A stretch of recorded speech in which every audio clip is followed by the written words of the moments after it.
Now, as the May 29 polls edge closer, there is a pressing concern over the declining engagement of young voters. Let's take you to the south of Johannesburg now, where civic organizations, including the Kathrada Youth Activism campaign, have been at the helm of driving voter engagement among undecided youth.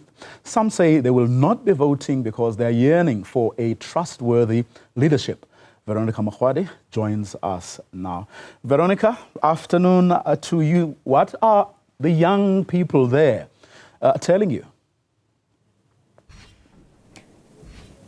Well, Vuyo, it's very clear that this year's elections have become somewhat daunting and confusing for our young voters, especially those who are undecided. And so we have the Kathrada Youth Activism, who have essentially set up events like this one throughout Gauteng communities, where they engage with young people to further really understand what they understand of the significance of this year's election.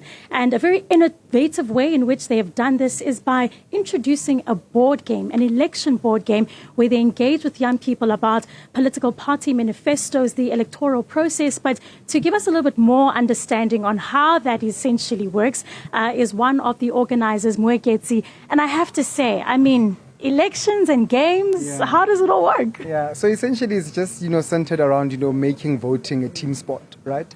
And essentially how the game has been developed is that, we want the young people or anyone who engages with it really to know the parties, right, in terms of their manifestos, also know about independent parties, right? Because again, for these year's elections, we're voting in 3 ballots, right? National, regional to provincial, or regional to national, and then of course the provincial ballot as well. And then also knowing the system of voting, right?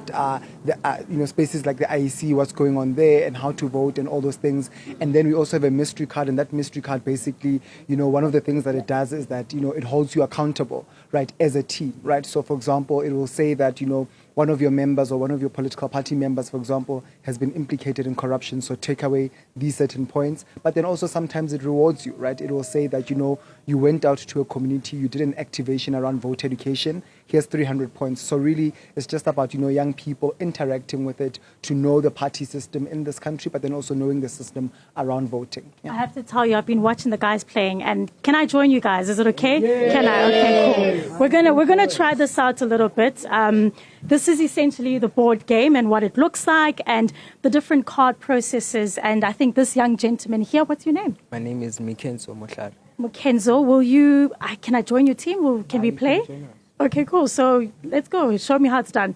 Yeah, now we're gonna play with the white card. Okay. So I can't look at the card. When people do not vote, their vote automatically goes to the majority party in South Africa. So true or false? False. Oh, you guys are confusing me. I'm gonna go with false.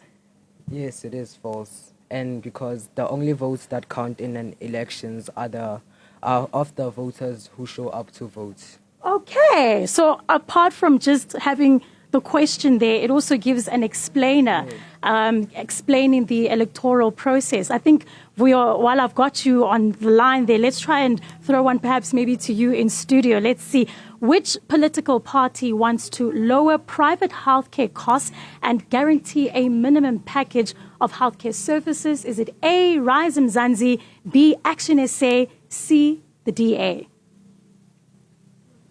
I'll go. Does anyone know here? Yes, Vuyo, your answer? Should I go with Rise Mzansi? Vuyo, I think you're going to have to come here and play along with us, because that's incorrect. It is C, the DA. There it is, right over there. So maybe Vuyo needs to come and play with us, guys, yeah? Yeah. All right. And of course, while, it's all fun and games, it's really true that this game has really made what is the electoral puzzle somewhat an enjoyable game, really giving these kids an understanding of the political landscape while really making it enjoyable. And hopefully this is some of the engagements that we'll be seeing ahead of the elections, where young people can find their voices in this democratic process and feel like they are indeed part of what we are celebrating this year, which will be on the 29th of May. Back to you in studio.